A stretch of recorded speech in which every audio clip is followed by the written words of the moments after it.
And welcome back to Yahoo Finance Live. I'm Alexis Christophorous here with Karina Mitchell and Berkshire Hathaway's number 2, Charlie Munger, about to speak at the Daily Journal's annual meeting in Los Angeles.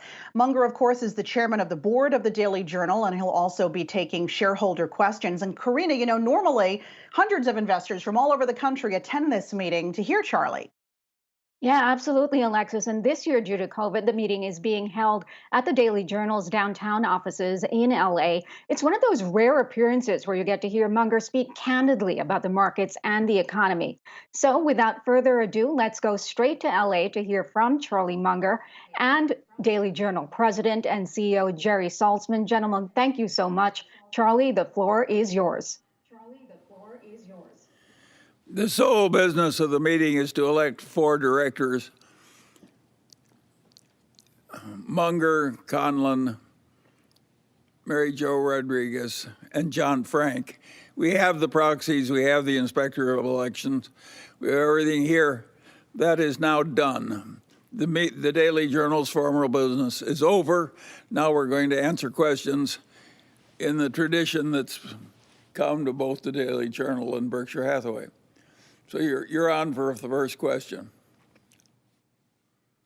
CNBC, and I've been collecting shareholder questions. We'll go through as many as we can over this period. But Charlie, Jerry, we wanted to start with questions that were very specific to the Daily Journal first. First question comes in from someone who asked to remain anonymous, but the first part of the question is, how does the Daily Journal plan to handle its investment portfolio after Charlie steps back? Charlie, I think you should answer that. Well, I'll handle it as long as we can, and when I'm gone or sufficiently impaired, we'll get somebody else to do it. Okay, the second part of that question is, what are the reasons for Jerry and Peter Kaufman leaving the board?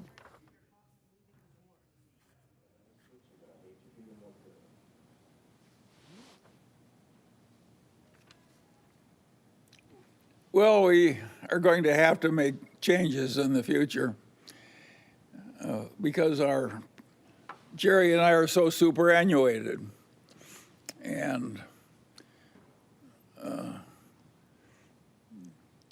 Peter didn't want to do it anymore, and that's all we have to say. The next question comes in from Sarah Anderson. And again, these succession questions, I did receive several of them, so I just wanted to follow up with this one. She asks, what is the current Daily Journal's management succession plan, and who will be in charge after Mr. Salzman's retirement? Well, our long-term plan is to replace both Jerry and I, because he's 83 and I'm 98. So obviously we have a succession planning to do in the near future, and we'll do it as fast as we can. The next question that comes in is from someone who says he's a concerned shareholder. His name is Frankie Lamb. He says, I noticed that our company is using margin debts to purchase overseas securities, and the overseas security is not reported in the SEC filing. As a shareholder, am I entitled to know what overseas security we own on margin? Thank you for taking my question. Well, the practice at Daily Journal and Berkshire is the same. We disclose what we have to under the rules because we don't want people to know what we're buying and selling. So we tell everybody what we have to under the rules, and we keep it confidential until then. That's our system. This question comes in from Daniel Koenig. He says, I am a small retail shareholder from Austria, and I have basically only one question. In the latest 10Q, our company stated that Journal Technologies serves 30 states in the United States. On the website and all the other older 10Q and 10Ks, it said that JT serves 42 states. I just wonder, what is the reason for the decline? I'd appreciate any explanation. Jerry, you take that one. The reason for the decline, to a certain degree, is several years ago, we decided not to support a very old legacy system, which had a number of smaller agencies in addition to a number of larger agencies. And as we expected, many of the smaller agencies decided not to go to our main system, which we call e-court, e-systems, e-probation, e-prosecutor, and e-public defender. And so that's the reason the decline in those numbers. And by the way, other software companies avoid obsoleting a system because they lose some business. But we want the customers to have the more modern system. A related follow-up question on that comes from Jim Mitchell in Costa Mesa. He says, who are your principal competitors in supplying software to court systems? And do you have a guess as to who has what market share? Well, Journal Technologies has the big share, and the rest is scattered.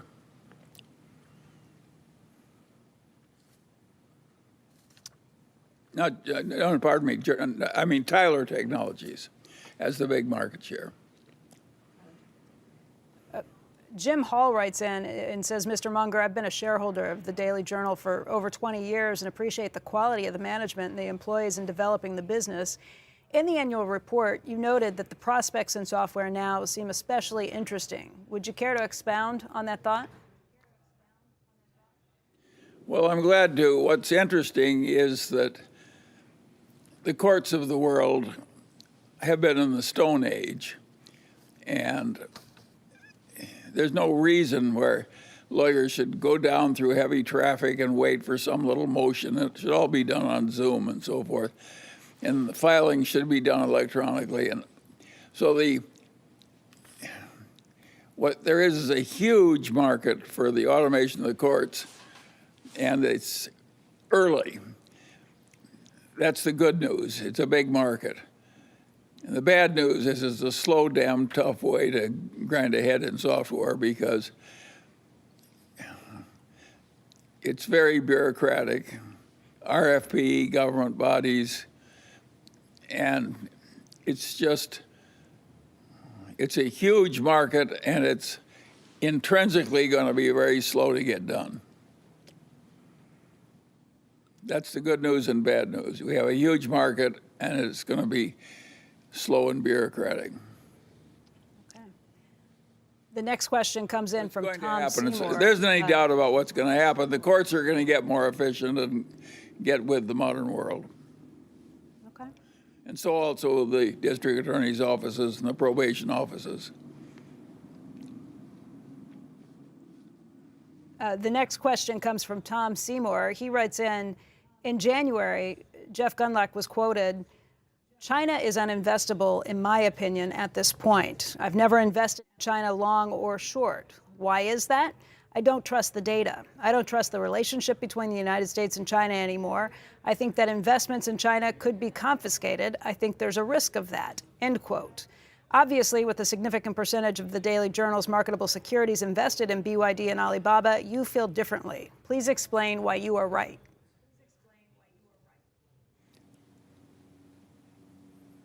Well, of course, only the future knows who's going to be right.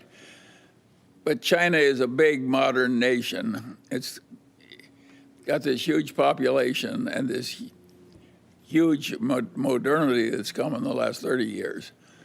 And we invested some money in China because we could get more value in terms of the strength of the enterprise and the price of the security than we could get in the United States. Other people, including Sequoia, the leading venture capital firm in the United States, have made the same decision we have. But I'm sympathetic to Gundlach. If he's nervous, he doesn't have to join us. Different folks have different opinions. I feel about Russia the way he feels about China. I don't invest in Russia, so I can't criticize Gundlach's point of view. It's just I reach a different conclusion.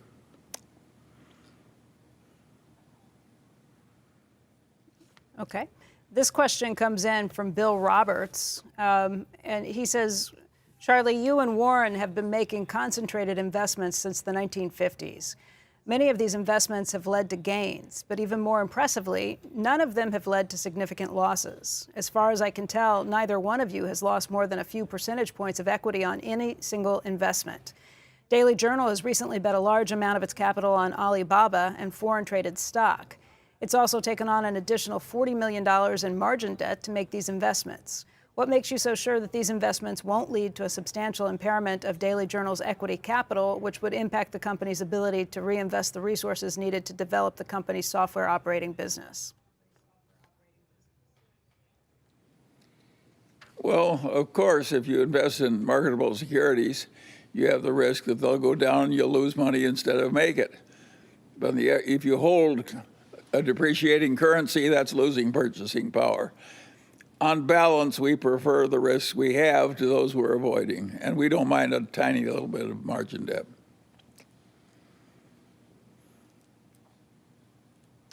I got lots and lots of questions on Alibaba. That was the one question that I received more than any other, so I'll dig a little deeper through some of these. Someone named Vishal Patel from Toronto wrote in and said that as a Daily Journal owner, do we own local shares of Alibaba? Does that actually give us legal ownership of that business, or do we have a variable interest, and is that the same? Net, what do we own? And I did get a series of questions related to that same sort of thought.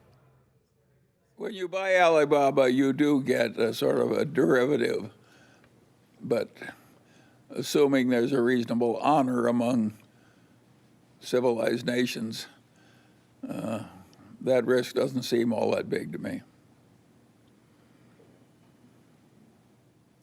I got a lot of questions just about the investing in China risks, and I'll ask this one from Ravi Mehta.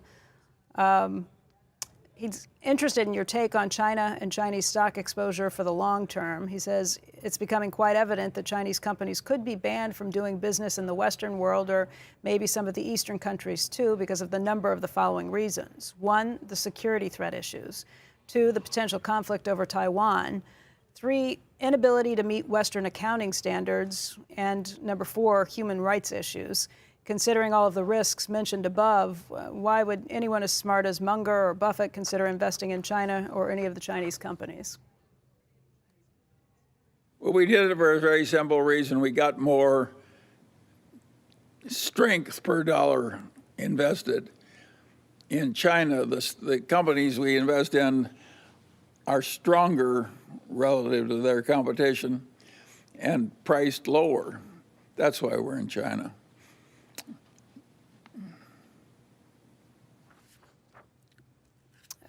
This one came in from Wasim. He said, although the financials seem strong, do the political pressures from the Chinese government worry you at all? Well, the Chinese government is worrying all the capitalists in the world way more than it used to. And of course we don't like that. And we wish that China and the United States got along better. And if you stop to think about it, think of how massively stupid both China and the United States have been to allow the existing tensions to arise. What bad is ever going to happen to China or the United States if we two are close? If we make good friends out of the Chinese and vice versa, who in the hell is ever going to bother us? Of course we should make friends with China. And of course we should learn to get along with people who have a different system of government. We like our government because we're used to it, and it has advantages of personal freedom. China could never have handled its life with a government like ours. They wouldn't be in the position they're in. They had to prevent 500 million or 600 million people from being born in China. They just measured the women's menstrual periods when they came to work and aborted those who weren't allowed to have children. You can't do that in the United States, and it really needed doing in China. And so they did what they had to do using their methods, and I don't think we should be criticizing China, which has terrible problems because they're not just like the United States. They do some things better than we do. They should like us and we should like them. So I'm totally, I think nothing is crazier than people who foment resentments on either side of that one. Another shareholder named Lee, L.I., wrote in and said, how do you think the Ukraine situation will be resolved in your opinion? Well, I have no insight that's any better than anybody else on that one. Most of these things in the days when both parties have huge numbers of hydrogen bombs get resolved because the alternative is so awful that even an idiot can see that the question ought to be resolved. That's the way it's worked so far, and I hope it keeps working that way. We live in the Pax Nucleana. We've gotten an absence of world wars for a long time because we had these nuclear weapons. It's been a blessing to humanity, but it does make you nervous every once in a while, and it's quite irresponsible when the leaders in the modern age get over tensions over border incidents and so forth. You said that we should partner up with China. Does it concern you to see Russia partnering up with China and that relationship getting a little cozier? It's hard to think of anything that's more stupid. And both sides are doing it. The political leaders on each side are trying to make points with their own constituencies by showing how tough they are. That is massively stupid on both sides.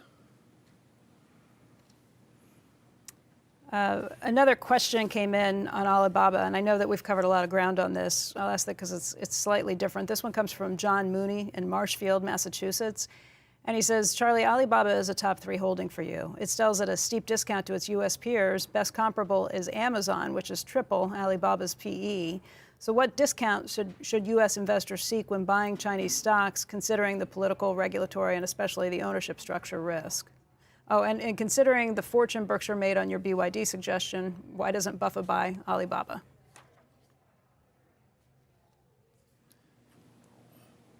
Well,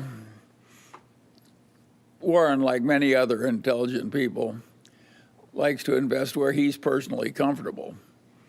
And for some reason, I'm more comfortable with the Chinese than he is. That's a minor difference. But I have all kinds of places where I'm just like Warren. I have all kinds of things where I'm not comfortable, and I just don't go near them. I think an old guy is entitled to invest where he wants to invest in. What makes you uncomfortable? What do you not? It's okay to have some things that you just don't want to bother with. Like crypto? I got lots of questions on that. I don't think Alibaba I don't think Alibaba is as entrenched as something like Apple and Alphabet. I think the internet is going to be a very competitive place, even if you're a big internet retailer.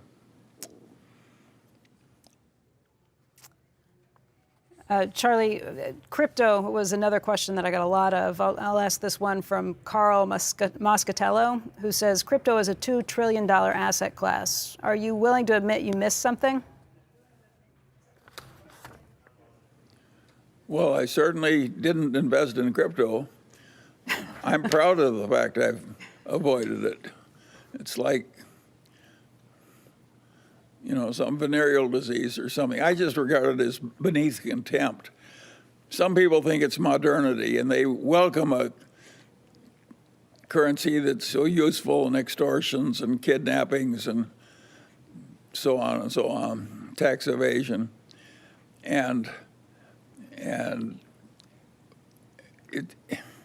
of course, the envy, everybody has to create his own new currency.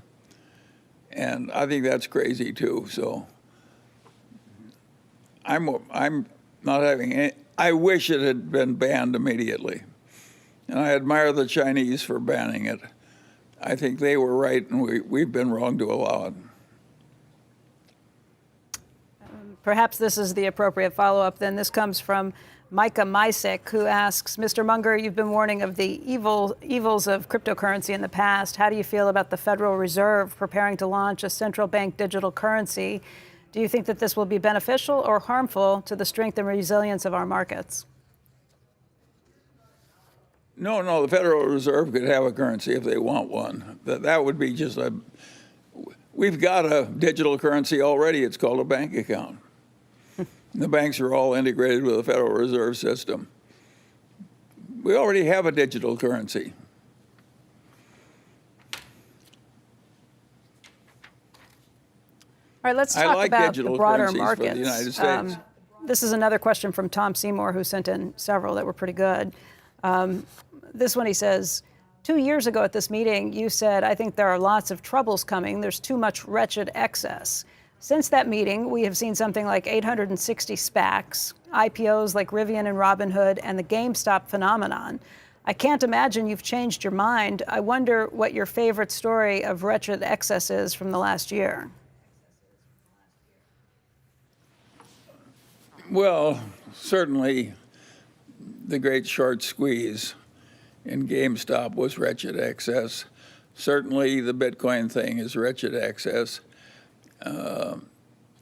I would argue that venture capital is throwing too much money too fast and there's a considerable wretched excess in venture capital and other forms of private equity. And so we have a stock market which some people use like a gambling parlor. And the transactions of the people who love the gambling parlor aspect of the business and those who want to make long-term investments to take care of their old age and so forth. I mean, you muddle that in one market and it goes out of control because the stock market becomes an ideal gambling parlor activity. I don't think that ought to have been allowed either. If I were the dictator of the world, I would have some kind of a tax on short-term gains that made the stock market very much less liquid and drove out this marriage of gambling parlor and legitimate capital development of the country.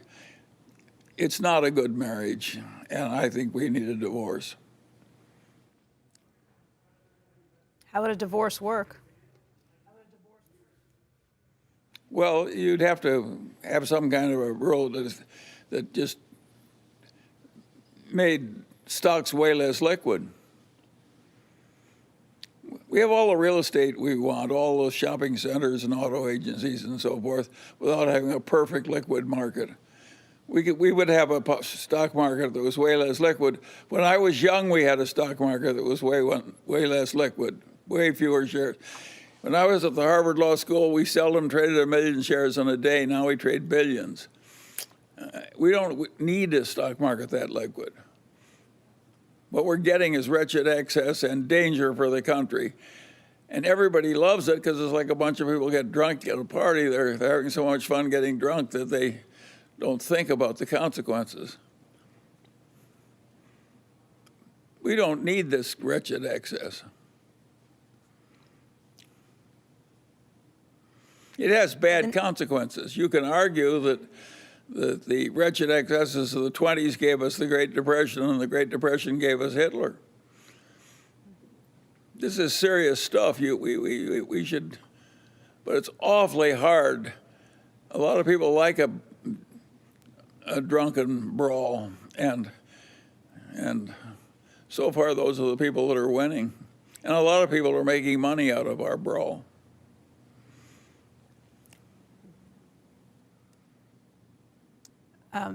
Mark Lazaro writes in with an additional question on the markets. He said, you mentioned we're in a big bubble. Can you elaborate on that, and how is this likely to play out?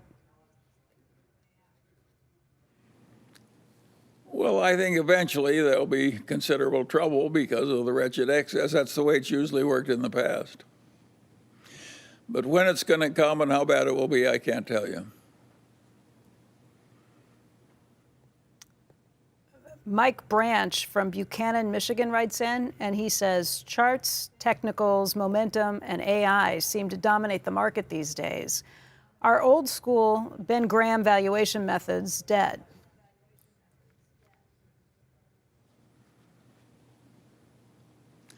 They'll never die. You can't. The idea of getting more value than you pay for, that's what investment is. If you want to be successful, you have to get more value than you pay for. And so it's never going to be obsolete. Now, you can get a whole body of people that don't even know what they're buying. They're just quotations on the ticker.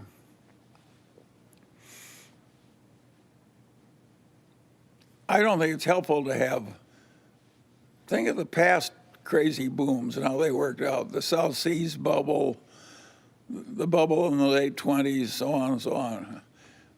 We've had this since the dawn of capitalism. We've had crazy bubbles.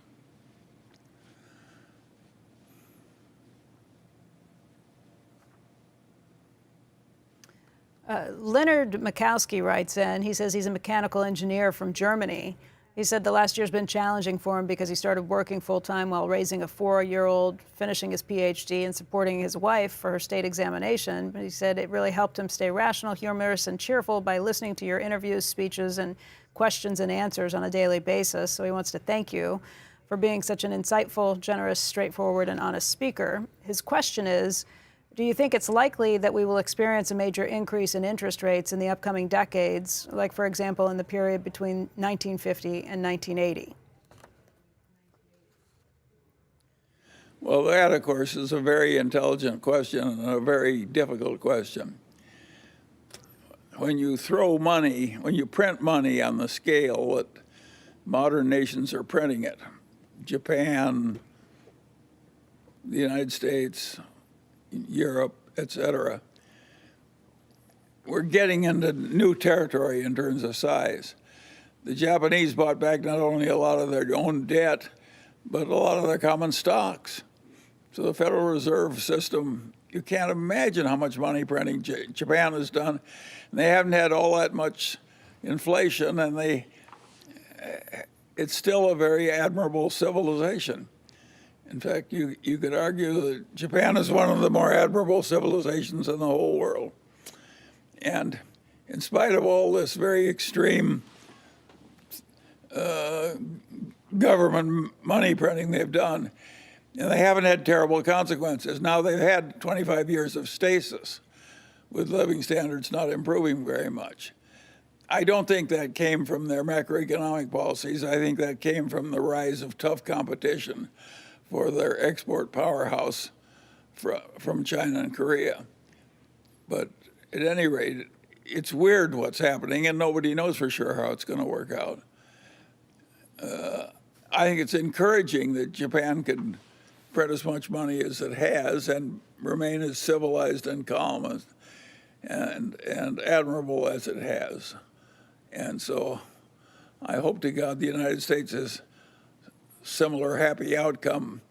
But I think the Japanese are better adapted for stasis than we are. I think it's a duty-filled, civilized bunch of people, a lot of them older, not many young people, and they just suck it in and cope. In our country, we have terrible tensions. It's way harder to run a country which is not monoethnic like Japan. There's some professor at Harvard that has written extensively on this subject. It's way harder to run a nation like the United States with different ethnicities and groups and so forth than it is to run Japan. Japan is basically sort of a monoethnic civilization which is proud of its ethnicity, and of course they can cope with it troubles better than some other people can. Charlie, Steve Cospel we don't know where we're going. There's never been anything quite like what we're doing now, and we do know from what's happened in other nations, if you try and print too much money, it eventually causes terrible trouble. And we are closer to terrible trouble than we've been in the past, but it may still be a long way off. I certainly hope so. Me too. Steve Kospel writes in on this same subject. He says, what are your current thoughts on the inflationary environment? And please compare and contrast it to the 1970s.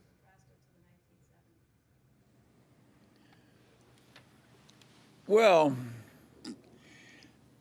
when Volcker, after the 70s, took the prime rate to 20% and the government was paying 15% on its government bonds, that was a horrible recession. Lasted a long time, caused a lot of agony. And I certainly hope we're not going there again. I think the conditions that allowed Volcker to do that without an interference from the politicians were very unusual. And I think in 2020 hindsight, it was a good thing that he did it. I would not predict that our modern politicians will be as willing to permit a new Volcker to get that tough with the economy and bring on that kind of a recession. So I think the new troubles are likely to be different from the old troubles. This is related. These are all. You may wish you had a Volcker. You may wish you had a Volcker-style recession instead of what you're going to get. The troubles that come to us could be worse than what Volcker was dealing with, and harder to fix. Like what? Have you Well, think thought of all the Latin American countries that print too much money. They get strongmen and so forth. That's what Plato said happened in the early Greek city-state democracies. One person, one vote, a lot of equality, and you get demagogues, and the demagogues lather up the population, and pretty soon you don't have your democracy anymore. I don't think that was a crazy idea on Plato's part. I think that accurately described what happened in Greece way back then, and it's happened again and again and again in Latin America. We don't want to go there. At least I don't. Me neither.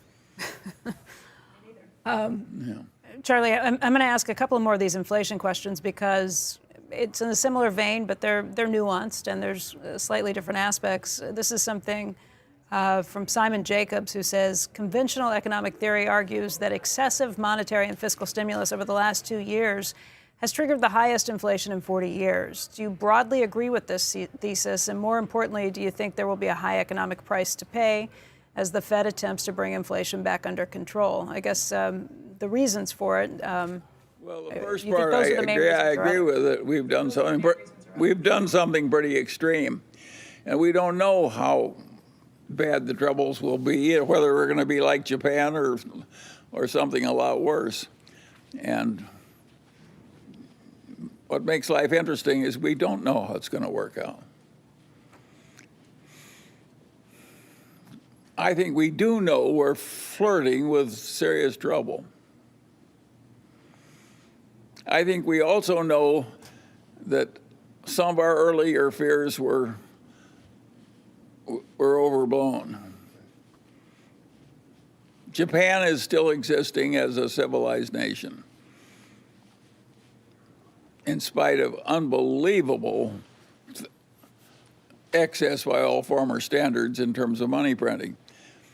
Think of how seductive it is. You have a bunch of interest-bearing debts, and you pay them off with checking accounts, which you're no longer paying interest. Think of how seductive that is for a bunch of legislators. You get rid of the interest payments, and the money supply goes up. It seems like heaven. And of course, when things get that seductive, they're likely to be overused.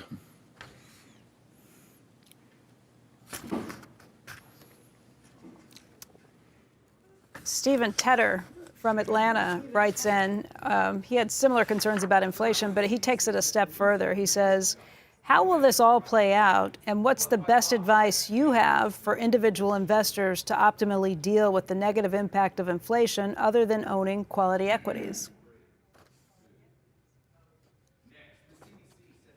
Well, it may be that you have to choose the least bad of a bunch of options. That frequently happens in human decision making. And the Mungers have Berkshire stock, Costco stock, Chinese stocks through Lilu, a little bit of Daily Journal stock, and a bunch of apartment houses. Do I think that's perfect? No. Do I think it's okay? Yes. I think the great lesson from the Mungers is you don't need all this damn diversification. That's plenty of, you're lucky if you've got 4 good assets.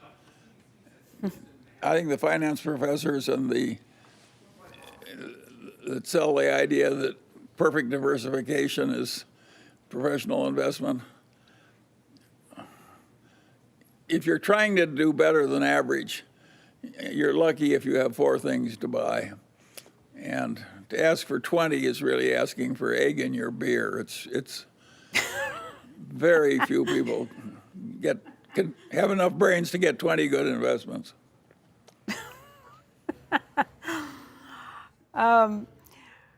This question comes in from Naresh Desai in Singapore. He says, can you please ask Charlie Munger which part of Berkshire Hathaway bought the Activision stake and if Berkshire had any inkling about the likely Microsoft bid for Activision Blizzard? I've got no comment about that except that I really like Bobby Kotick, who's one of the smartest business executives I know. And I do think gaming is here to stay.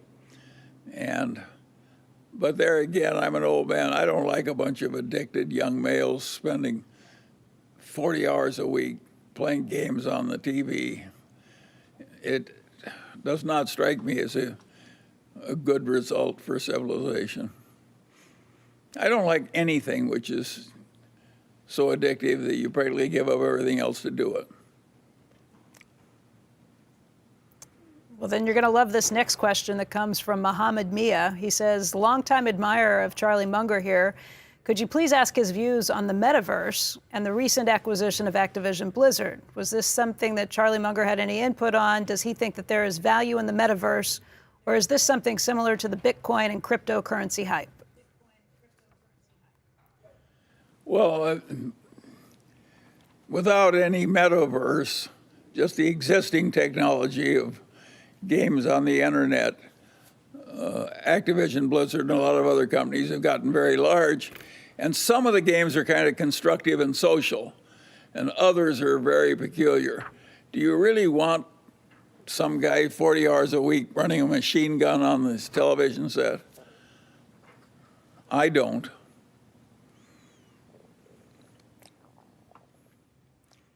But a lot of the games are harmless pleasure. It's just a different technique of doing it.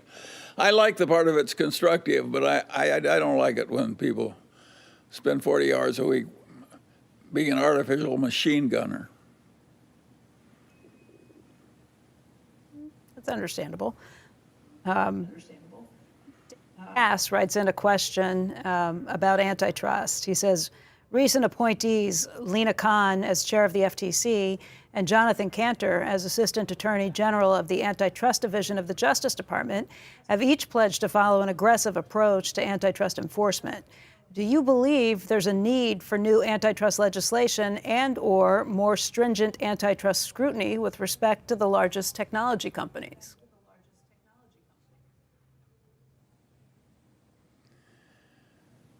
Well, I think what's happened is so important and so tied up with national strength that I'm not trying to weaken the internet companies of the United States. I like the fact that we have strong national champions that are big, strong companies. And I think other nations are proud of their big, strong companies too. So I don't think bigness is bad in the end. I think I don't want the whole internet to be dominated by foreign companies. I want big, strong American companies that stand well in the world. So I'm not as worried about antitrust aspects of the internet. Are you worried about the aspects of antitrust breaking it down, though? Well, there's no question about they're going to get more attacks from the present administrators than they got from the previous ones. That doesn't worry me that much, no. I don't think it'll have that much practical consequence. There's another question that came in from David Cass. I'm going to ask it because I like it. He said, currently, Congress is considering legislation to address the trading and ownership of individual stocks by members of Congress. What are your views on this subject? I don't think we've had big, serious moral lapses in Congress. Maybe a fairly scattered minor amount of minor miscreancy. So I'm not much worried about it.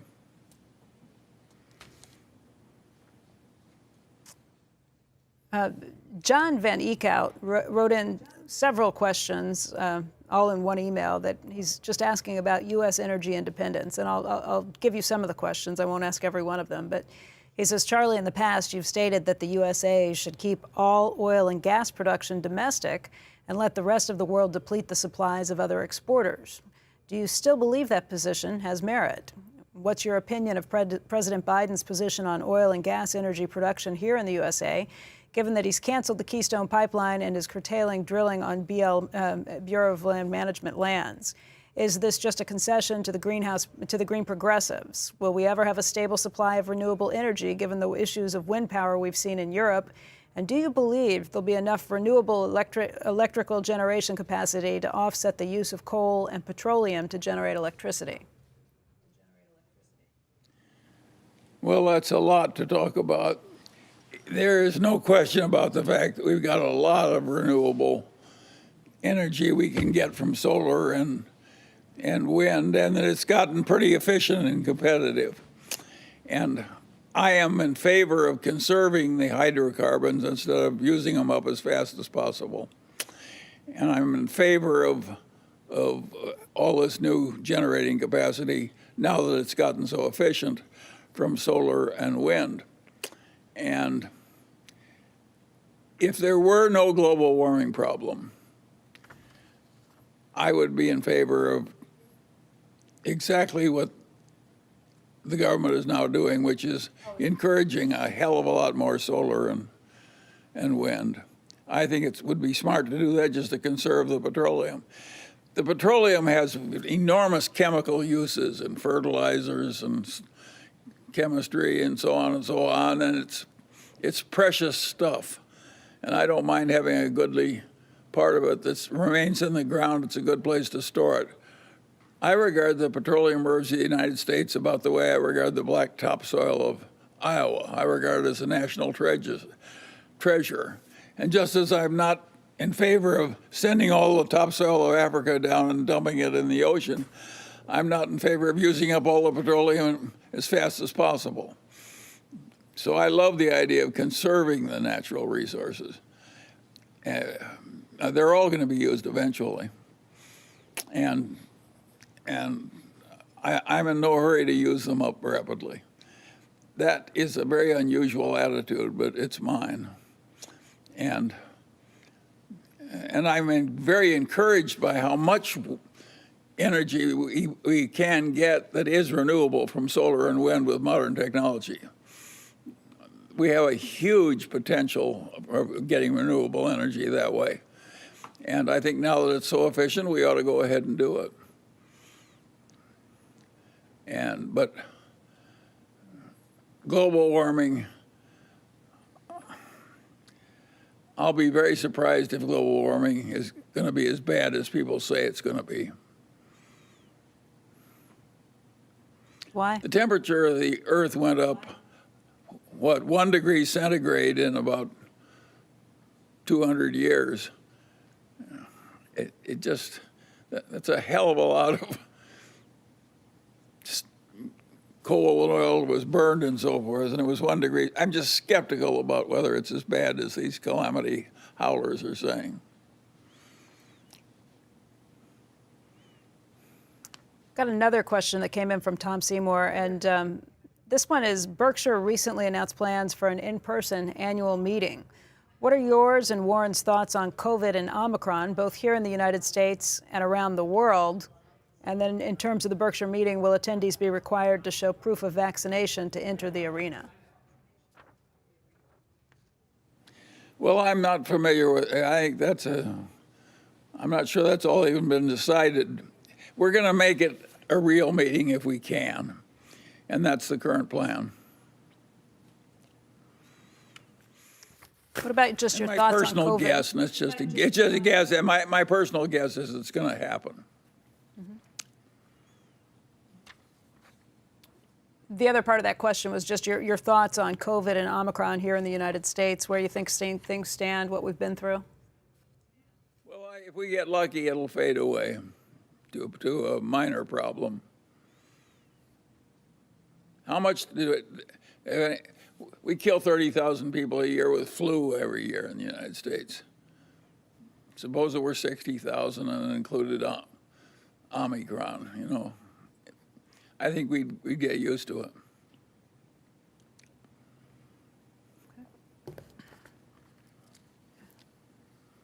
Kind of in relation to COVID, this question comes in from Katja Portnaya in Westwood, Massachusetts, who says the pandemic has made the difference between big business and small business more clear than ever. It also made it harder than ever for small businesses to thrive. All businesses were ordered closed in some states, yet Home Depot and Shop and Stop were allowed to operate. Do you think that we will ever see small businesses have a more even playing field, or is this a never-ending spiral down the rabbit hole until there's nothing but big business left? Well, I think we will have small businesses as far ahead as you can see. And if you stop to think about it, every shopping center is full of small business. And now they're not as flourishing as they were a while ago, but we're not going to get rid of small business in the United States.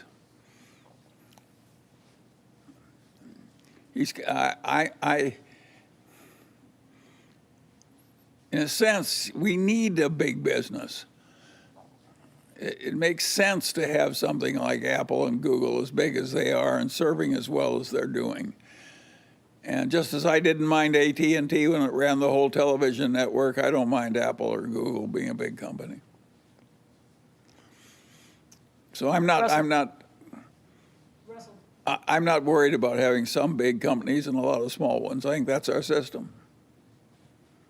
You think it's an uneven playing field right now? The Russell 2000 is more than 15% off its all-time high right now. It's had a pretty rough go, especially in recent months. Well, if you stop to think about it, my way in life was not predicting little short-term differences between the Russell index and the Standard & Poor's index. I don't have any opinion about which index is better at any given time. I never even think about it. I'm always just looking for something that's good enough to put Munger money in, or Berkshire money in, or Daily Journal money in. And I figure that I want to swim as well as I can against the tides. I'm not trying to predict the tides. Paul I expect Yanni to be from suffering Toronto, in the... Oh, go ahead. Well, if you're going to invest in stocks for the long term or real estate, of course there are going to be periods when there's a lot of agony and other periods when there's a boom. And I think you just have to learn to live through them. And as Kipling said, treat those two imposters just the same. You have to deal with daylight and night. Does that bother you very much? No. Sometimes it's night and sometimes it's daylight. Sometimes it's a boom, sometimes it's a bust.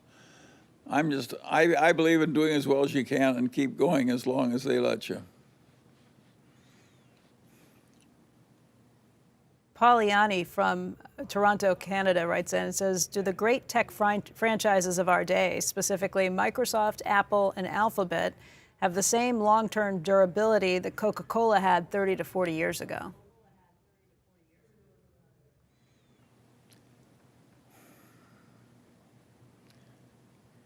Well, of course, it's a lot easier to predict who flourished in the past because we know what happened in the past. But I want to compare what's going to happen in the future. Of course, that's harder. It's very hard for me to imagine. Doesn't mean it couldn't happen, but I would expect Microsoft and Apple and Alphabet to be strong 50 years from now. Really strong, still strong. But if you'd asked me when I was young what was going to happen to the department stores that went broke, the newspapers which went broke, and so on, I wouldn't have predicted that either. So I think it's hard to predict how your world is going to change if you're going to talk about 70, 80, 90 years. Just think, imagine they wiped out the shareholders of General Motors, they wiped out the shareholders at Kodak. Who in the hell would have predicted that? This technological change can destroy a lot of people. And I think it's hard to predict for sure in advance. But the telephone company is still with us. It just uses a different way of doing it. So some things remain and some vanish.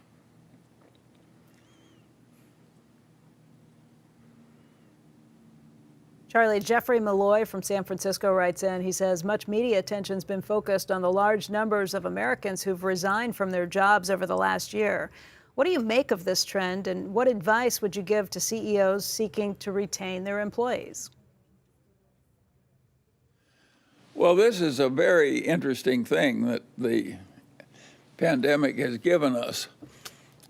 An awful lot of people have gotten used to not being in the office except 5 days a week. And I think a lot of those people are never going back to 5 days a week. It's amazing the percentage of the people in computer science that don't want to be in the office for a normal life. They want to do a lot of it from locations that are more convenient to them. I think a lot of that's going to remain forever. I don't think we're going back to, I don't think the average corporation is going to fly its directors around so they can sit at the same table for every meeting of the year. Maybe they'll have 2 meetings where the directors are together. By the way, Berkshire's directors have done that forever. The Berkshire directors have met face to face twice a year forever and done everything else on the telephone or with consent minutes. And it's worked fine for Berkshire. I don't think we needed all these goddamn meetings and airplane flights. So I think part of what's happening is quite constructive, that it'll make life simpler and cheaper and more efficient. I don't think we're going back for some kinds of work. Now, on the other hand, they made the welfare so liberal, just helicoptering this money out, it was just hell to even man your restaurant so you can serve the patrons. I think we probably overdid that a little. I think Larry Summers is quite possibly right that we overshot a little with some of the stimulus, and it would have been smarter to do a little less. If you stop to think about it, what makes capitalism work is the fact that if you're an able-bodied young person, if you refuse to work, you suffer a fair amount of agony. And it's because of that agony that this whole economic system works. And so the only effective economies that we've had that brought us modernity and the prosperity we now have, they imposed a lot of hardship on young people who didn't want to work. You take away all the hardship and say you can stay home and get more than you'll get if you come to work, it's quite disruptive to an economic system like ours. The next time we do this, I don't think we ought to be quite so liberal.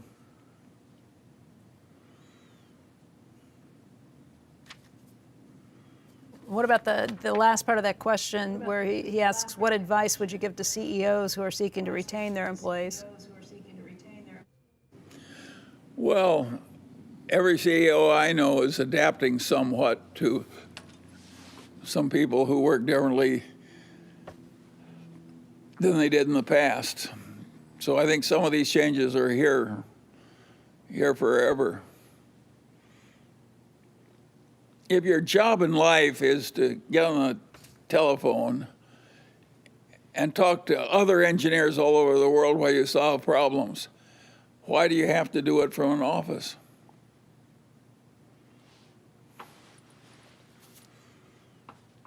So I think, and the commutes get harder and harder with more traffic, and it's harder and harder to handle more traffic and more people.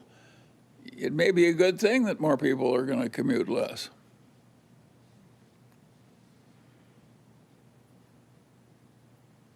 Denny Poland writes in with a question on compensation plans. He says, there's many examples of public company executive compensation programs that produce misaligned outcomes for executives and for shareholders. What are some of the most important compensation-related changes investors and boards of directors could make to create a better alignment of interest between the shareholders and the management?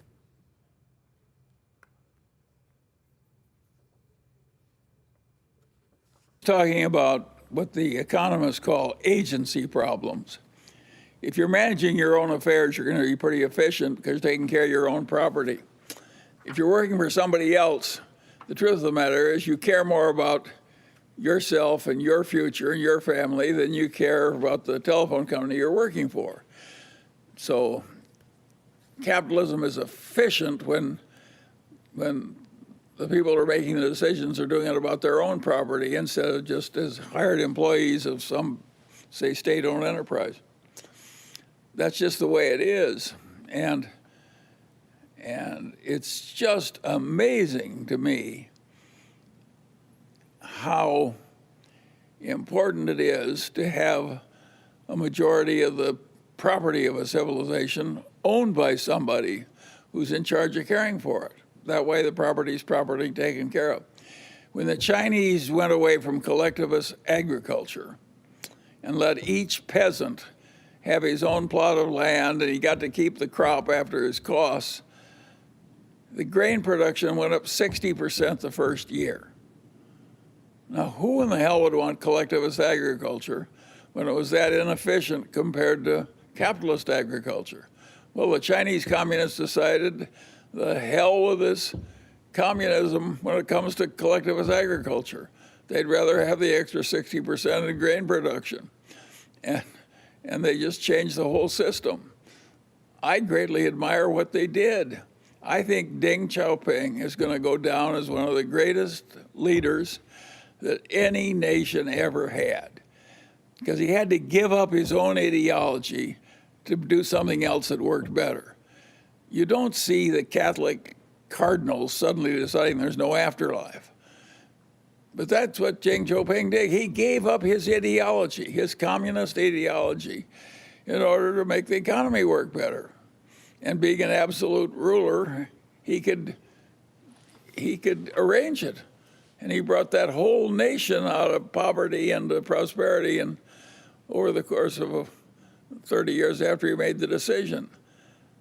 That is a very admirable thing to have done. And it was kind of a miracle. It's just amazing how well capitalism has served the communist Chinese. Deng Xiaoping called it communism with Chinese characteristics. He meant one-party government, but with most of the property in private hands and a fair amount of free enterprise. That's what he meant when he said communism with Chinese characteristics. I don't care what he calls it, he was right. It was a marvelous thing to have done for China. And it worked wonderfully well. And of course, we shouldn't be trying to transfer more and more functions to the government. What they gave up on, we don't want to go that way, I don't think. A shareholder named Rob writes in, he says, how do you value Mr. Gensler and the SEC's role in protecting the integrity of the American financial system?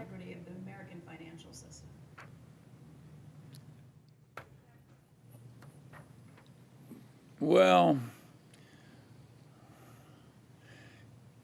it's hard to fix. What happens, of course, is that people rationalize their own way of making a living. There's some moral compromise in most activity that people are in where they make a living, and particularly so in things like finance and wealth management and so forth.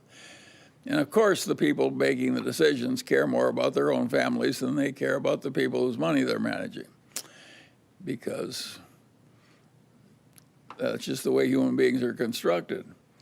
And that means that when you hire somebody else to manage your money to take care of your old age, it's very hard to get the job done right. It's very difficult. And nowadays, every director in a big company gets $300,000 a year, and everybody thinks we arranged all this wonderful independence. A man who needs $300,000 extra a year as a director is not an independent. The one thing you can guarantee is he'll try and stay a director. I don't think that's an ideal system. And yet I don't think there's anything easy to do about it. I just think it's hard to get things managed as well as they should be. I was, in the early days of my life, I worked a little bit on the fringes of the motion picture industry, and I would say practically everyone sort of took advantage of the shareholders. And that was just the culture. And that is just deeply into human nature that people are going to behave that way. And of course it makes it hard to run a proper civilization. And if you look at Berkshire and the Daily Journal, look at the Daily Journal Corporation. Charlie Munger, age 98. Jerry Salzman, age 83. Enormous delegations of powers to Jerry Salzman. As I say, the Berkshire Hathaway system of managing a subsidiary is just short of abdication. And look at how well it's worked. Of all the newspapers in the United States, most of them are going out of business. The Wall Street Journal will survive. The New York Times will survive. The digital newspaper of Thomson Reuters will survive. But most of the other newspapers are going to go out of business. And yet, in that climate, this little Daily Journal Corporation is, one business is dying, and we have all this liquid wealth and marketable securities, and we got another business that we're trying to make into a respectable big business. It's quite an achievement. If there were 500 newspaper companies, there may be 2 or 3 that have had a result like that. And look at how old the people are that have done it. And neither Garen nor I ever took 1 penny out of the Daily Journal in all the years we worked here. No director's fees, no president's fees, no expenses, no nothing. And Jerry's been a miracle, wearing 5, 6 different hats at once and so forth, doing everything. And very little cost. And Berkshire has like 30 people in headquarters who aren't internal auditors. And look at how well Berkshire's done. It's hard to run a bureaucracy that doesn't get terrible slowness and terrible waste and terrible and I don't know how to.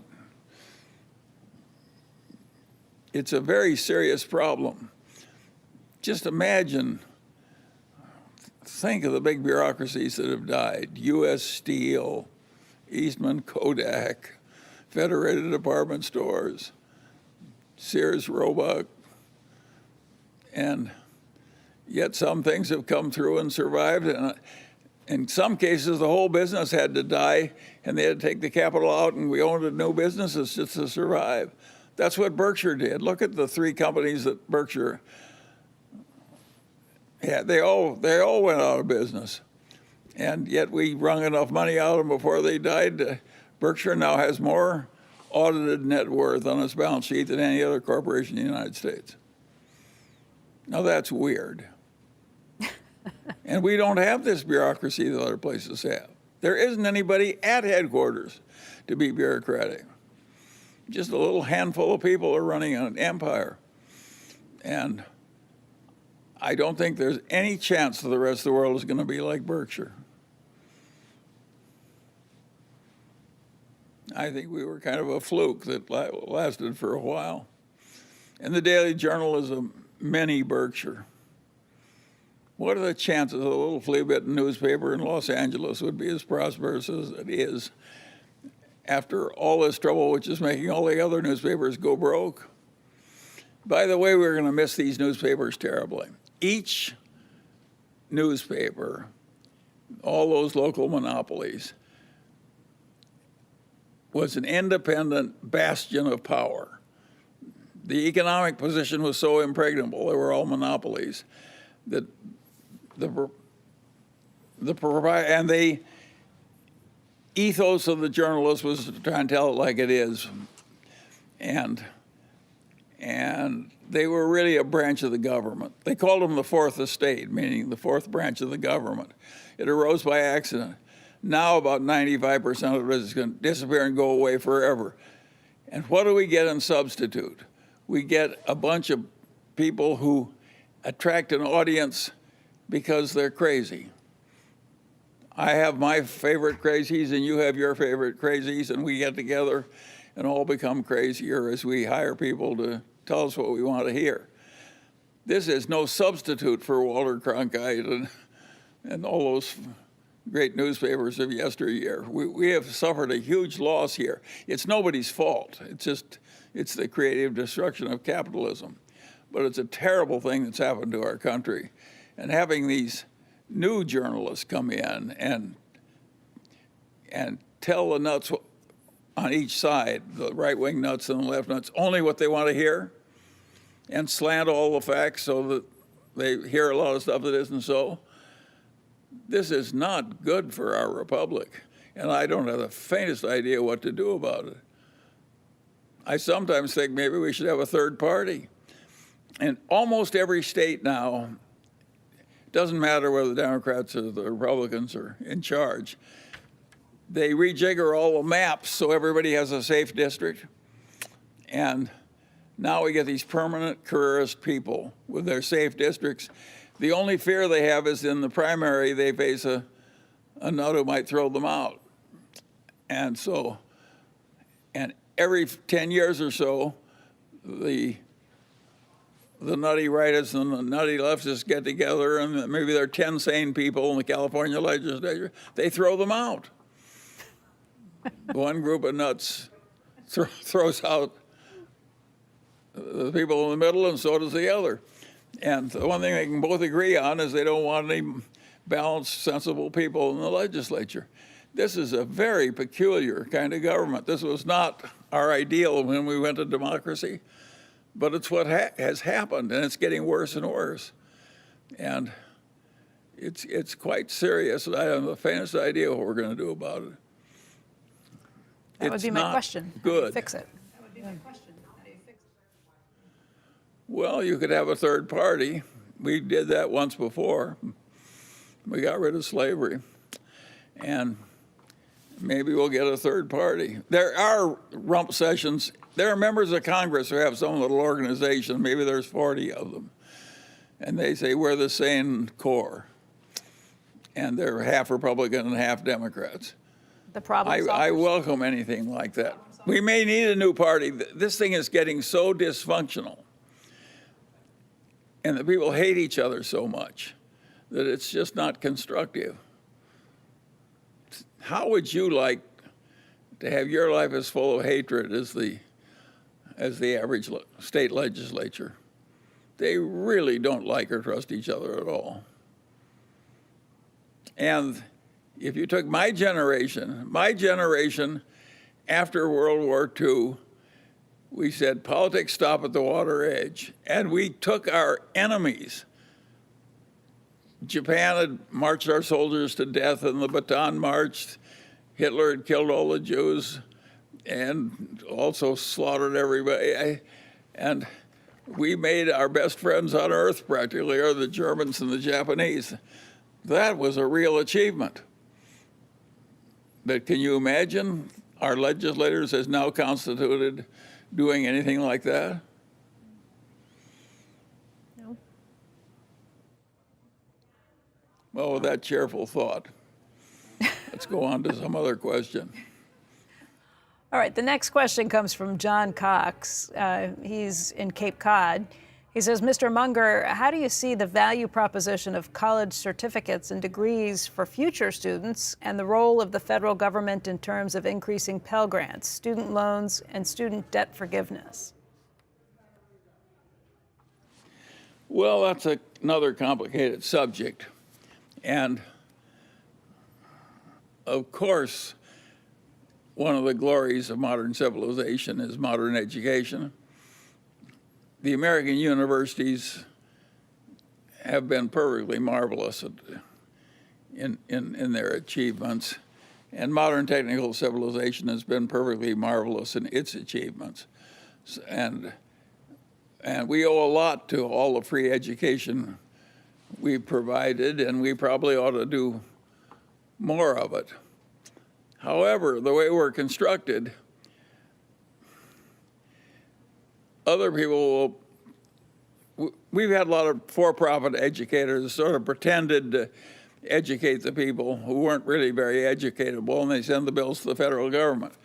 So there's been a fair amount of disreputable private education that kind of lures people in with dreams and cheats them.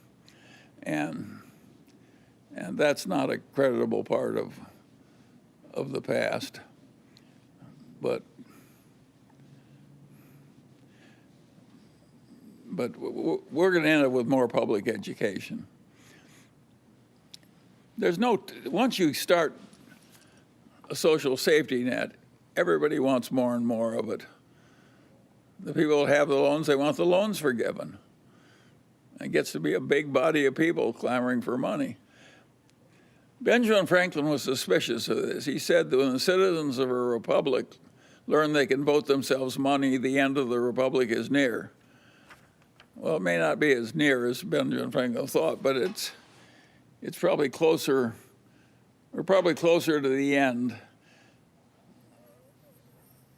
than we were 200 years ago. It is not good when everybody wants to get their money with a lot of government help. It ought to be not to need any help, not to maximize his help from the government. While we're on the subject of college, this is a question that came in, I guess, in regards to some of the controversy that was kicked up. It says, what was it specifically that prompted the idea for windowless dorm rooms? Please walk us through this decision. I guess this is in regards to your design for student housing with no windows. Nobody in his right mind would prefer a blank wall in a bedroom to a wall with a window in it. The reason you take the windows out is you're getting something else from the design considered as a whole. If you stop to think about it, a big cruise ship has a huge shortage of windows in bedrooms because too many of the staterooms are either below the water line or they're on the wrong side of the aisle. And so in the very nature of things, you get a shortage. You can't change the shape of the ship. You have to do without a lot of the windows to have a ship that's functional. That's required by the laws of hydrodynamics. And so we get the advantage of a big ship, but it means a lot of the staterooms can't have windows. Similarly, if you want a bunch of people who are educating each other to be conveniently close to one another, you get a shortage of windows, and in exchange you get a whole lot of people who are getting a lot of advantage from being near one another, and they have to do without a real window in the bedroom. It doesn't matter, the air can be as pure as you want it, and the light that comes in through an artificial window can mimic the spectrum of daylight perfectly. And it's an easy trade-off. You pay $20,000 a week or something in a big cruise ship to have a stateroom with an artificial window. And for a long time on a Disney cruise ship, they had two different kinds of windows of staterooms, one with a window and one without a window. And they charged more with the one, they got a higher price in rent for the one with an artificial window than they got for a real one. In other words, they'd reduce the disadvantage to zero. In fact, they made it an advantage. And so it's a game of trade-offs. That poor, pathetic architect who criticized me is just an ignoramus. He can't help himself. I guarantee the one thing about him, he's not fixable. Of course you have to make trade-offs in architecture.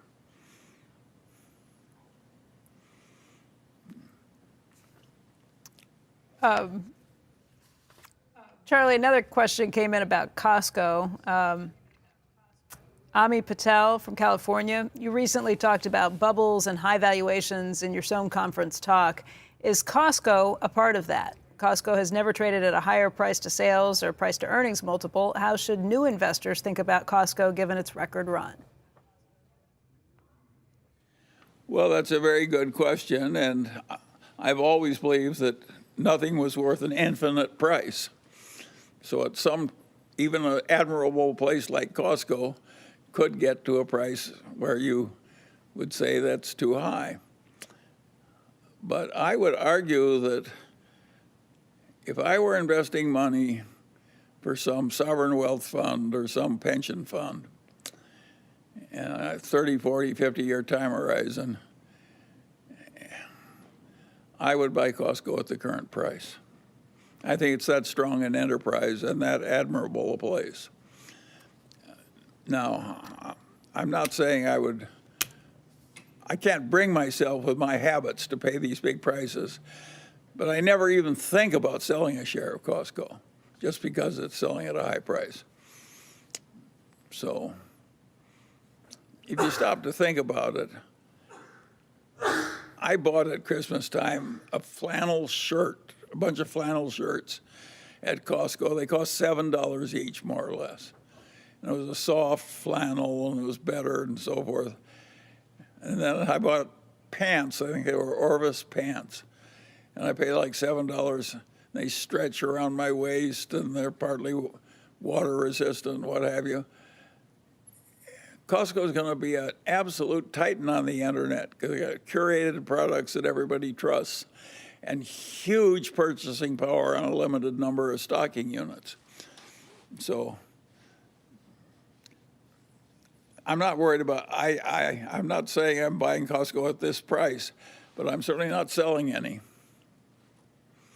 I think it's going to be a big, powerful company as far ahead as you can see. And I think it deserves its success.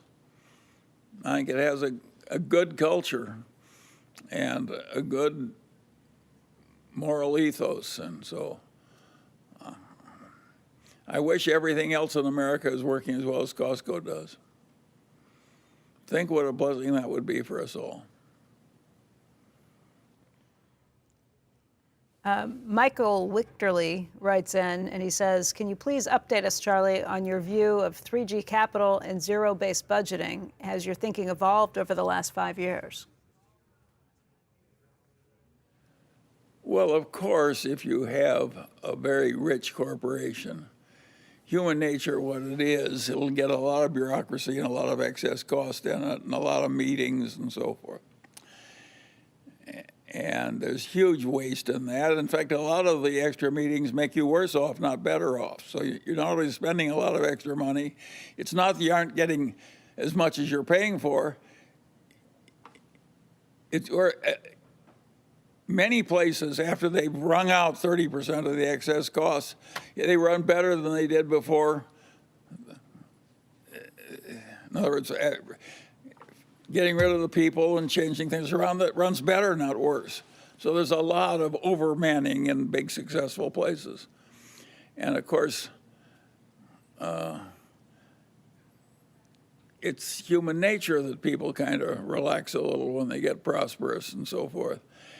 And I know a corporation, I had a friend who was on a corporation with headquarters in Europe, and they would fly him from Los Angeles to Europe on a Concorde.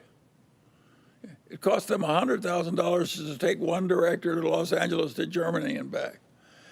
I mean, the excess just creeps into these places. And of course it isn't good. And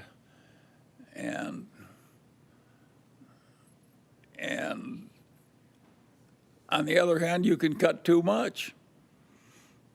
And there should be some mercy for people who've been around a long time and have served well in the past.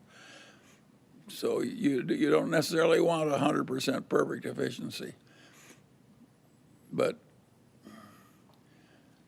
you wouldn't want a rule that nobody could ever go to some overmanned place and cut out a lot of the fat. The director's table in the Heinz Corporation cost $600,000. The goddamn director's table. The director's table in Costco cost about $300. They're different places, different ethos. And of course, if you get fat like that, somebody like 3G comes along and says, I want to buy you and cut you back to normal. And of course, it's possible to overcut, but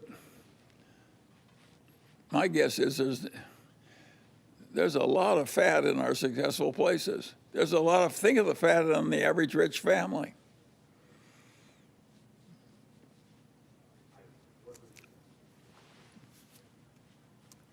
Charlie, another question from Mike Branch. He just asked, I don't think we want unlimited fat in these places.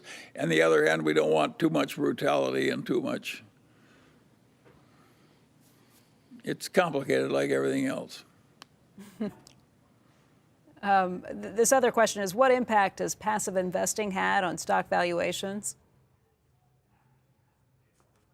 What kind of investing? Passive investing? Passive. Passive investing?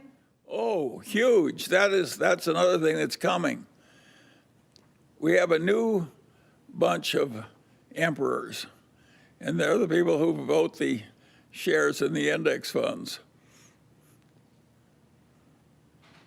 Maybe we can make Larry Fink and the people at Vanguard Pope. All of a sudden, we've had this enormous transfer of voting power to these passive index funds. That is going to change the world. And I don't know what the consequences are going to be, but I predict it will not be good.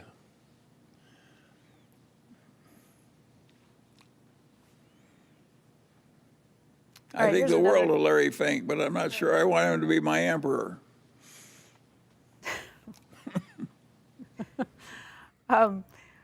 Here's another question that comes in. This is a tough one, too. This is from Charles Francis, who writes, please ask Charlie who will fill the gap of lending to global governments after quantitative easing ends. As an example, as FOMC paper matures and rolls off their balance sheet, where will the additional money needed to run governments come from? Who's the lender, and at what expected rate? Please remember the FOMC has also been buying municipal debt. What's the solution? Municipal debt. Are you talking about the China or the United States? United States, I think he's talking specifically. Or can you tell? That's a big problem because the government has been living by land sales, and of course they've had a boom. They're having to shrink that sector a little, so it's creating an awkward problem. In the United States,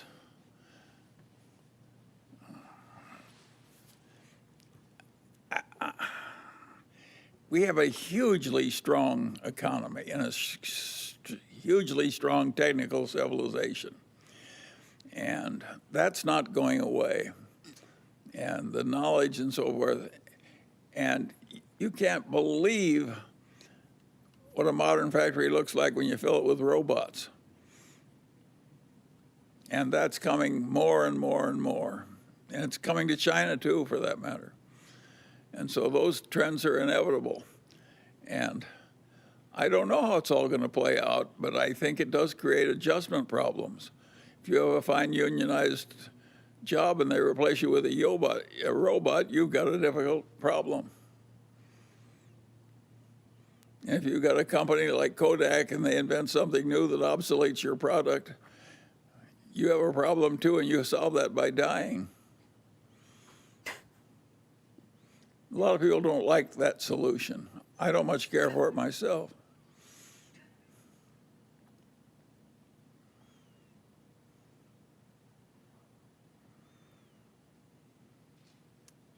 All right, this question comes in from Peter North from Woolwich, Maine. He says, prior to the pandemic, it seemed like the U.S. was getting used to borrowing and running revenue deficits of close to 20%. There are all kinds of reasons for this through multiple administrations of either party. Now we're marching closer to the well-known demographic storm that will drive deficits still higher. He estimates that we are currently running about a 33% total deficit if you include unfunded future Social Security and Medicare obligations. Meantime, we're headed to higher interest rate costs on top of our $30 trillion in debt. Today, interest comprises 6% of our spending, and the potential to double or triple interest expense is only going to make the problem worse. How can we get the public, companies, and politicians to recognize the seriousness of this problem and begin to take action?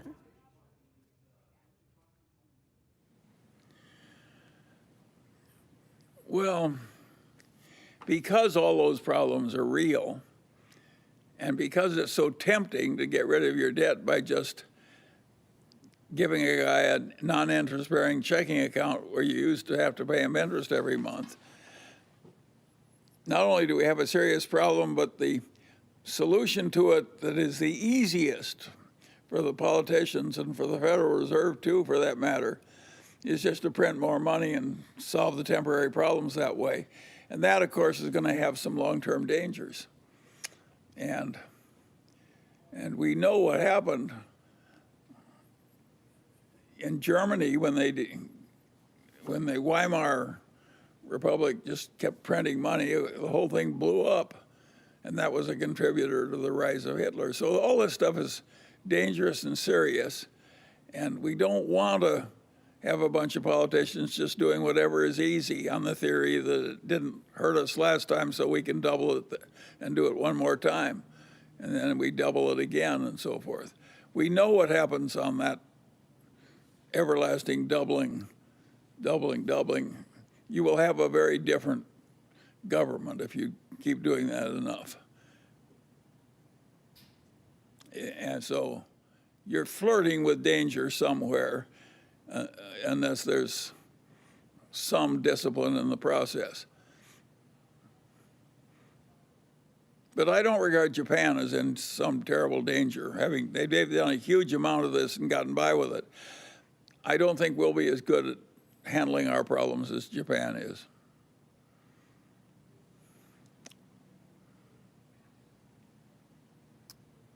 Frank Wang from Houston writes in and says, if taxes were not an issue, what are your thoughts on going to cash today and waiting for better opportunities to deploy that cash over the next 12 months? Is it a sensible idea in your mind? In my whole adult life, I've never hoarded cash waiting for better conditions.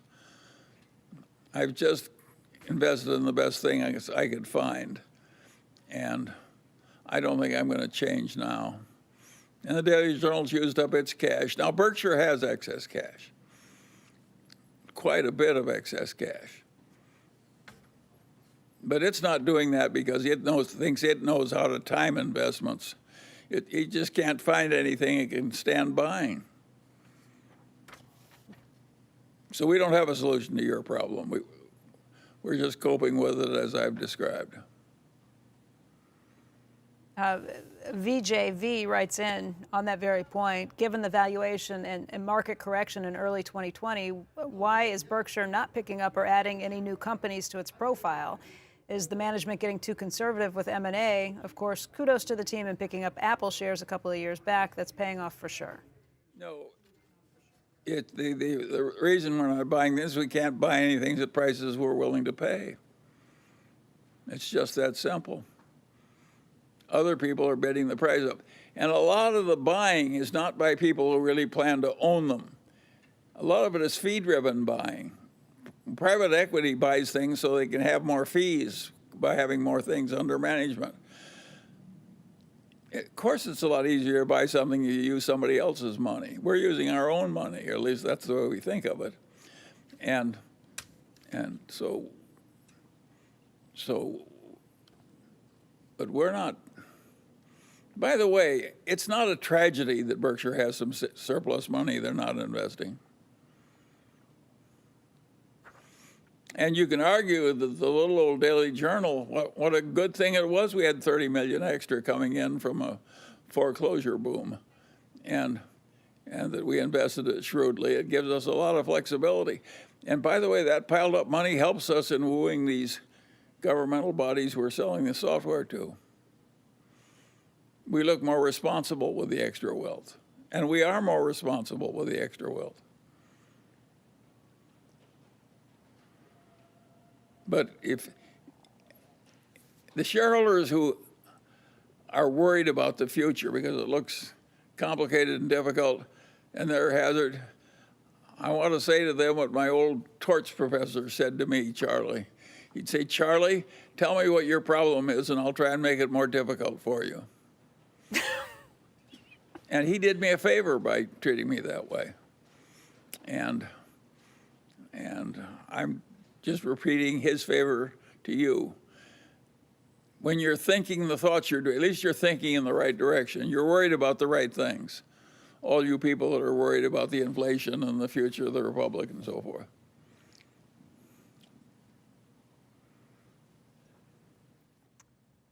Mickey and Michael Fontanet wrote in seeking advice for a 22-year-old invest in growth or monthly income from to get the monthly income from dividends. They say they have a 22-year-old brilliant young neighbor. He's achieved an internship at Tesla and GE and is currently a student at Purdue. He takes advantage of his 37 years, his neighbor's 37 years in the oil field. The neighbor takes advantage of his tech savvy and Reddit and the meme crowd. His inclination is to advise him to continually slow drip into monthly income and dividend investing as opposed to swinging for the fences in AI and growth stocks. What would you advise, sir? Well, I don't think I have a one-size-fit-all investment for. I think some people are gifted enough that they can invest in hard-to-value, difficult things. Other people, I think, would be very wise to have more modest ambitions in terms of what they choose to deal with.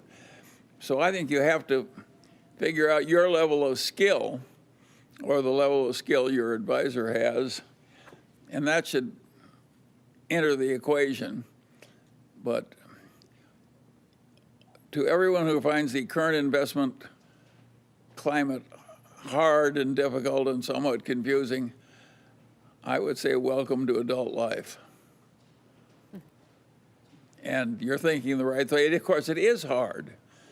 It's going to be way harder for the group that is not that's graduating from college now, for them to get rich and stay rich and so forth. It's going to be way harder for them than it was for my generation. Think what it costs to own a house in a desirable neighborhood in a city like Los Angeles. It's not a... And I think we'll probably end up with higher income taxes too, and so on. No, I think the investment world is plenty hard, and I don't think in my lifetime, 98 years, it was the ideal time to own a diversified portfolio of common stocks that updated a little by adding the new ones that came in, like the Apples and the Alphabets and so forth. And I'd say the people got maybe 10 or 11% if you did that very intelligently before inflation, and maybe 9% after inflation, 8 or 9%. That was a marvelous return. No other generation in the history of the world ever got returns like that. And I don't think the future is going to give the guy graduating from college this year nearly that easy an investment opportunity. I think it's going to be way harder. This question comes in from Steve, who says, what worries you most about our economy and the stock market? And on the other hand, what makes you optimistic? Well, you have to be optimistic about the competency of our technical civilization. But there again, it's an interesting thing. If you take the last 100 years, 1922 to 2022, most of modernity came in that 100 years. And in the previous 100 years, that got another big chunk of modernity. And before that, things were pretty much the same for the previous thousands of years. Life was pretty brutal and short and limited and what have you. No printing press, no air conditioning, no modern medicine, no. And I don't think we're going to get things that were in what I call the real human needs. Think of what it meant to get, say, first you got the steam engine, the steamship, the railroad, and a little bit of improvement in farming and a little bit of improvement in plumbing. That's what you got in the 100 years that ended in 1922. The next 100 years gave us widely distributed electricity, modern medicine, modern firearms, the automobile, the airplane, the records, the movies, the air conditioning in the South. And think what a blessing it was. If you wanted 5 children, if you wanted 6 children, if you wanted 3 children, you had to have 6 because 3 died in infancy. That was our ancestors. Think of the agony of watching half your children die. It's amazing how much achievement there's been in civilization in these last 200 years, and most of it in the last 100 years. Now, the trouble with it is that the basic needs are pretty well filled. In the United States, the principal problem of the poor people is they're too fat. That is a very different place from what happened in the past. In the past, they were on the edge of starving. And what happens is, it's really interesting, is with all this enormous increase in living standards and freedom and diminishment of racial inequities and all the huge progress that has come, people are less happy about the state of affairs than they were when things were way tougher. And that has a very simple explanation. The world is not driven by greed, it's driven by envy. And so the fact that everybody's 5 times better off than they used to be, they take it for granted. All they think about is somebody else having more now, and it's not fair that he should have it and they don't. That's the reason that God came down and told Moses that you couldn't envy your neighbor's wife or even his donkey. I mean, even the old Jews were having trouble with envy. And so it's built into the nature of things. It's weird for somebody my age, because I was in the middle of the Great Depression when the hardship was unbelievable. I was safer walking around Omaha in the evening than I am in my own neighborhood in Los Angeles after all this great wealth and so forth. So, and I have no way of doing anything about it. I can't change the fact that a lot of people are very unhappy and feel very abused after everything's improved by about 600% because there's still somebody else who has more. I have conquered envy in my own life. I don't envy anybody. I don't give a damn what somebody else has. But other people are driven crazy by it. And other people play to the envy in order to advance their own political careers. And we have whole networks now that they want to pour gasoline on the flames of envy. I like the religion of the old Jews. I like the people who are against envy, not the people who are trying to profit from it. But if you stop to think of the pretentious expenditures of the rich, who in the hell needs a Rolex watch so you can get mugged for it? You know, I mean, yet everybody wants to have a pretentious expenditure. And that helps drive demand in our modern capitalist society. My advice to the young people is don't go there. The hell with the pretentious expenditure. I don't think there's much happiness in it. But it does drive the civilization we actually have. And Jerry Miller. And it drives the dissatisfaction. Steve Pinker of Harvard is one of our smart modern academics. He constantly points out how everything's gotten way better. But the general feeling about how fair it is has gotten way more hostile. And as it gets better and better, people are less and less satisfied. That is weird, but that's what's happened.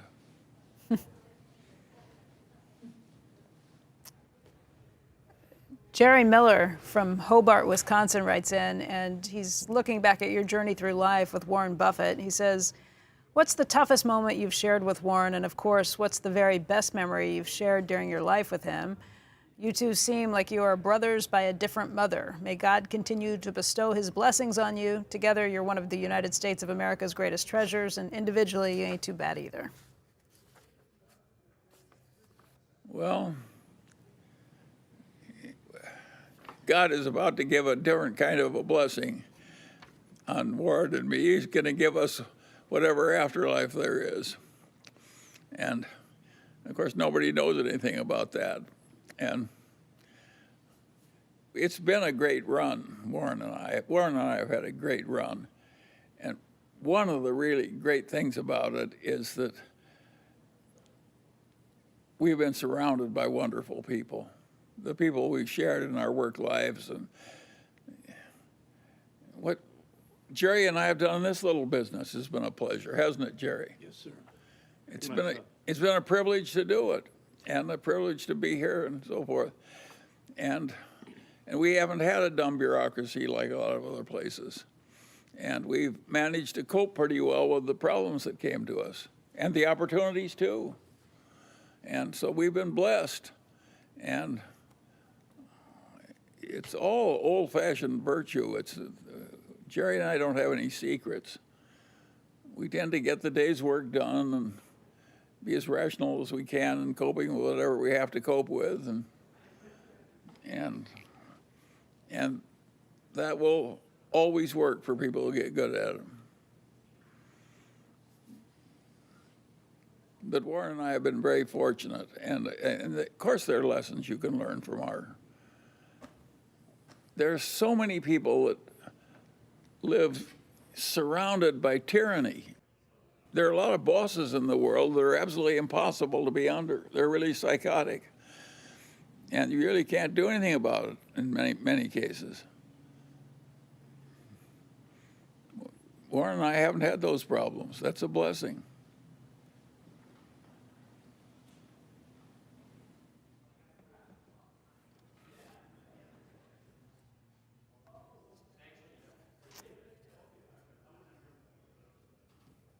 Charlie, another viewer writes in, Kumar. He says, you seem extremely happy and content. What's your secret to lead a happy life? Well, I always say the same thing. Realistic expectations, which is low expectations.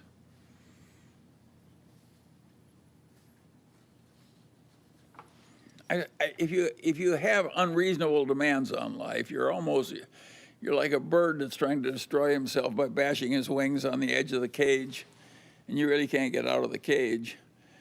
It's stupid. You want to have reasonable expectations and take life's results, good and bad as they happen, with a certain amount of stoicism.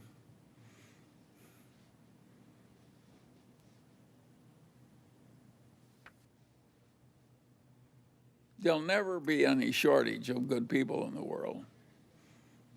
All you got to do is think them out and get as many of them as possible into your life and keep the rest of the hell out.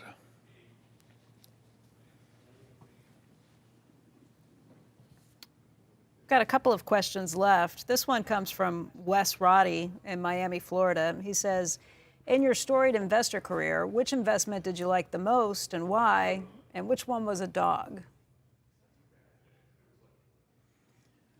Well, that's rather interesting. One of the investments that nobody ever talks about at Berkshire is the World Book Encyclopedia. I grew up on it. You know, they used to sell it door to door. And that thing they had every word in the English language graded for comprehension, and it had a vast amount of editorial input. So it was easy for a child who wasn't necessarily a brilliant student to understand that encyclopedia. It was more understandable. And Berkshire made $50 million a year pre-tax out of that business for years and years and years. And I was always so proud of it because I grew up with it and it helped me and so forth. And of course, I liked the $50 million a year. And then a man named Bill Gates came along and he decided he's going to give away a free encyclopedia with every damn bit of software in his personal computer software. And away went our $50 million a year. Now, we still sell the encyclopedia to libraries. Maybe we make a few million a year doing that. But most of the wealth just went away and all that wonderful constructive product. And it's still a marvelous product. And it wasn't good that we lost what World Book was doing for the civilization. And I was so proud of World Book but now it's pretty well gone away in terms of its worldly significance, and the money went with it. That's just the way capitalism works. It has destruction, and some of the things you lose, you're really going to miss, and you're not going to replace them. I don't think these TV programs that charm our children are as good as the World Book was for them. World Book helped me get ahead in life. And the people who aren't going to read the World Book and who are hanging in front of the TV set, they're not blessed, they're cursed. Now, there are advantages, too, and they're having television.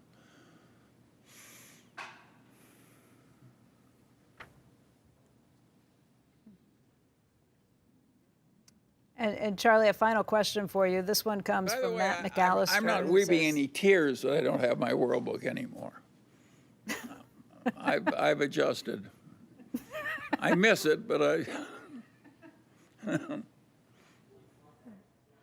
This last question comes from Matt McAllister, and he says, first of all, he wants to thank you for sharing your wisdom so graciously and generously, but he says, of the 5 people or so you most admire, could you please name a few so that we might become more familiar with and potentially learn from these individuals?